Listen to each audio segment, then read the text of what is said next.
ग्रामीण इलाकों में इस बात का बहुत महत्व है कि डॉक्टर नब्ज देखता है या नहीं। उनकी ऐसी धारणा है कि अगर डॉक्टर को नब्ज देखना आता है तो वो हर बीमारी को पहचान लेगा। उनकी ऐसी धारणा बनाने के पीछे जो कारण है वह पहले के वैद्य हैं।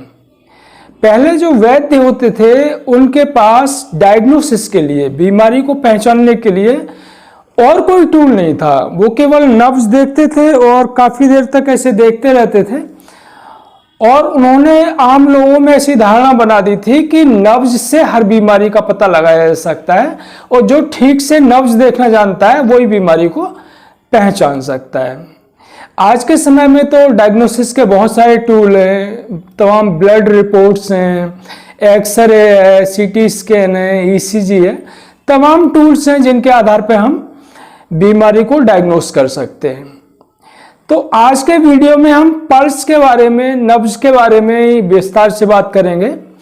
एक आम आदमी भी कैसे अपनी नब्ज को देख सकता है और पल्स के द्वारा हम किन किन बीमारियों का पता लगा सकते हैं। तो नमस्कार दोस्तों, मैं हूं डॉक्टर राम प्रकाश अनंत और आप देख रहे हैं जन स्वास्थ्य। दोस्तों, वीडियो शुरू करने से पहले मैं फिर आपसे एक बार अपील करना चाहता हूं कि यह एक साइंटिफिक चैनल है। मेडिकल साइंस और हेल्थ से जुड़ी हुई साइंटिफिक और ऑथेंटिक जानकारी आपको इस चैनल पर मिलेगी। तो अगर चैनल आपने सब्सक्राइब न किया हो तो कर लें और वीडियो को लाइक करें, पसंद आए तो उसे शेयर कर ज्यादा से ज्यादा लोगों तक पहुंचाएं।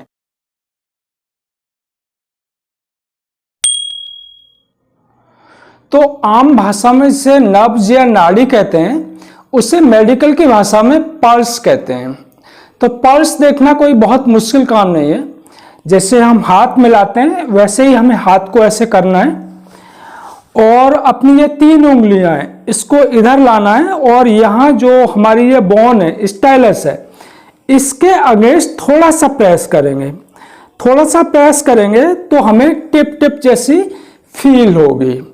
तो यही हमारी पल्स है। अब ये टिप टिप जो पल्स फील होती है ये कहाँ से जनरेट करती है, जरा इसके बारे में बात करते हैं।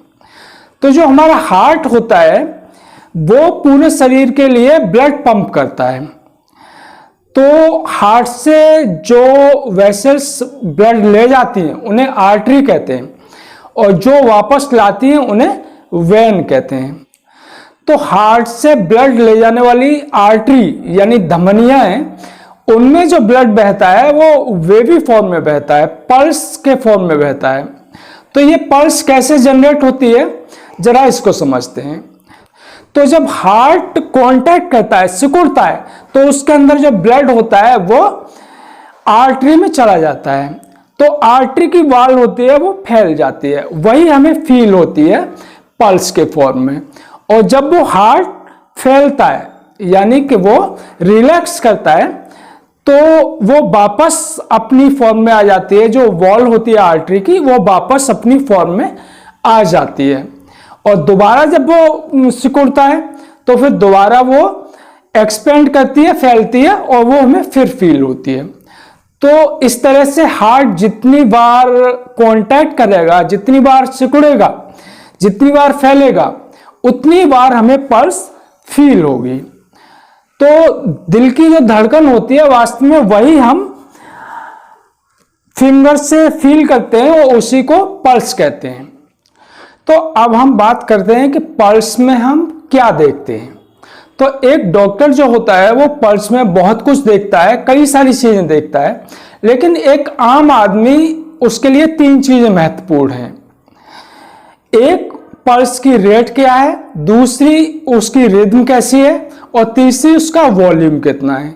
रेट से मतलब है कि जब हम पल्स फील करते हैं तो 1 मिनट में वो कितनी बार फील होती है। जैसे घड़ी देखेंगे और 1 मिनट में हम काउंट करेंगे कितनी बार टिप टिप हमें फील हुई, तो ये उसकी रेट होगी। तो सामान्यतः जो पल्स रेट होती है वो 60 और 90 के बीच में होती है। 60 से कम है तो ब्रेडिकार्डिया है यानी कि पल्स रेट कम है, दिल जो है वो धीरे धीरे धड़क रहा है।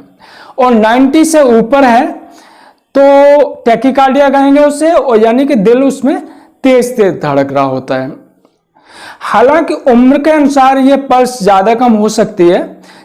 तो अगर किसी की पल्स 90 से ज़्यादा है तो हमेशा वो बीमारी के कारण नहीं होती है, वो फिजियोलॉजिकल भी ज़्यादा हो सकती है। फिजियोलॉजिकल मतलब कोई ऐसी कंडीशन है जो बीमारी नहीं है लेकिन उसके कारण हार्ट रेट बढ़ी हुई है। जैसे कि कोई व्यक्ति बहुत तेज तेज चल रहा है या भाग के आ रहा है तो उसका दिल बहुत तेजी से धड़कने लगेगा, यानी कि उसकी पल्स रेट बढ़ जाएगी। ऐसे ही जो सोते समय जो पल्स रेट है वो कम हो जाती है। अब दूसरी चीज है वो है रिद्म। रिद्म में हम देखते हैं कि जब हम पल्स को फील कर रहे होते हैं तो टिप टिप टिप टिप एक इंटरवल है, टाइम इंटरवल के बाद ही हमें फील होगी। लेकिन अगर वो टाइम इंटरवल है वो एक जैसा नहीं है, ये फील करने से पता चल जाता है। जैसे आप फील करेंगे तो कभी कभी तेज से टिप टिप टिप, फिर थोड़ा पॉच हो गया और फिर उसके बाद में फिर टिप टिप टिप इस तरह से फील हो रही है, तो इसका मतलब है कि पल्स रेगुलर नहीं है, इरेगुलर है। तो ये किसी हार्ट डिजीज के कारण हो सकता है। तीसरी चीज है वो है पल्स वॉल्यूम। वॉल्यूम से मतलब ये है कि जब आप पल्स फील कर रहे हैं तो आपकी जो फिंगर हैं उन पर जो फील होता है वो ठक ठक तेजी से फील हो रहा है, इसका मतलब है कि पल्स फुल वॉल्यूम है। और अगर वो बहुत धीमा धीमा महसूस हो रही है पल्स तो वो लो वॉल्यूम पल्स है।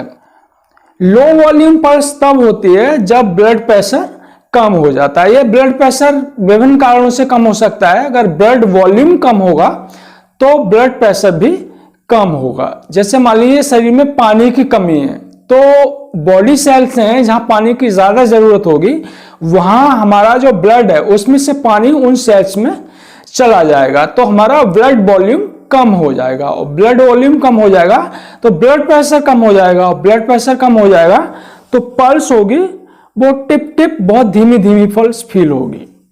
तो ये तीन चीजें हुई, रेट, रिद्म, रेगुलर है या इरेगुलर है, और वॉल्यूम। अब हम बात करते हैं कि पल्स के द्वारा हम किन किन बीमारियों का पता लगा सकते हैं। तो देखिए, जो पल्स होती है उसका संबंध हमारे दिल के धड़कने से होता है। तो दिल की कुछ बीमारियां हैं उनका पता हम पल्स के द्वारा लगा सकते हैं। अगर पल्स रेट 60 से कम है तो ब्रैडीकार्डिया है और मोस्टली ये हार्ट की बीमारी में होता है। अगर पल्स रेट 90 से ज्यादा है तो टैकीकार्डिया होगा, ये हार्ट डिजीज में भी होता है और कुछ दूसरी कंडीशंस भी होती हैं उनमें हो सकता है। और कोई भी बीमारी नहीं है लेकिन कोई फिजियोलॉजिकल कंडीशन है उसमें भी हो सकता है। तो कई सारी बीमारियां हैं जो हमारी हार्ट रेट को प्रभावित करती हैं। तो कई सारी बीमारियों में हमारी हार्ट रेट कम या ज्यादा हो सकती है। जैसे मान लीजिए कि किसी को दस्त लग गए तो उसमें पानी शरीर के अंदर से बाहर चला जाता है, तो पानी कम होगा तो हमारे ब्लड में से जो पानी है वो बॉडी सेल्स में जहां ज्यादा जरूरत होगी वहां चला जाएगा, तो हमारा ब्लड वॉल्यूम कम हो जाएगा। ब्लड वॉल्यूम कम होने से ब्लड प्रेशर कम हो जाएगा। ब्लड प्रेशर कम होने से, क्योंकि ब्लड वॉल्यूम कम है तो शरीर को जल्दी जल्दी से पंप करना पड़ेगा, तो हार्ट रेट तो बढ़ जाएगा लेकिन ब्लड प्रेशर कम हो जाएगा। ऐसे ही एनीमिया है, एनीमिया में हीमोग्लोबिन की मात्रा कम हो जाती है, तो खून की मात्रा कम हो जाने से ऑक्सीजन को ज्यादा सप्लाई करने से हार्ट को जल्दी जल्दी पंप होना पड़ेगा, तो इसमें आपकी हार्ट रेट बढ़ जाएगी। ऐसे ही स्ट्रेस या एंजाइटी है, इसमें बढ़ जाती है। कुछ दूसरी बीमारियां हैं जैसे कि हाइपोथायरॉयडिज्म है, जिसमें कि थायराइड हार्मोन्स जो हैं वो कम मात्रा में रिलीज होते हैं, तो उनमें हार्ट रेट कम हो सकती है। और हाइपरथायरॉयडिज्म में उसमें हार्ट रेट बढ़ जाती है। तो दूसरी बीमारियों में भी हार्ट रेट हमारी प्रभावित होती है, लेकिन केवल हार्ट रेट देख के हम उस बीमारी का पता नहीं लगा सकते। जैसे किसी व्यक्ति ने कहा कि उसे दस्त लगे हुए हैं, तो दस्त लगे हुए हैं तो सामान्य सी बात है कि उसके शरीर से पानी की कमी होगी, तो उसके बाद हम पल्स देखेंगे। अगर पल्स बहुत धीमी धीमी आ रही है और पल्स रेट बहुत ज्यादा बढ़ी हुई है तो उसका मतलब है कि उससे पानी देने की जरूरत हो सकती है, तो उसे ORS देंगे या उसे बोतल चढ़ाएंगे। तो केवल पल्स से हमें कुछ ज्यादा पता नहीं चलता है, पल्स से हार्ट की कुछ बीमारियों का अंदाजा होता है, लेकिन पल्स के साथ साथ में बीमारियों के जो दूसरे लक्षण होते हैं उनके आधार पर ही हम डायग्नोसिस करते हैं। तो ऐसी बात ठीक नहीं है कि पल्स या नब्ज देखना जिससे आता है वो सारी बीमारियों का पता चल जाता है।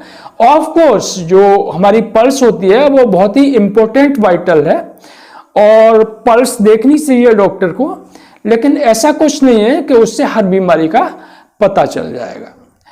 तो धन्यवाद दोस्तों, अगर वीडियो पसंद आया हो तो उसे लाइक कर दें और शेयर कर ज्यादा से ज्यादा लोगों तक पहुंचाएं।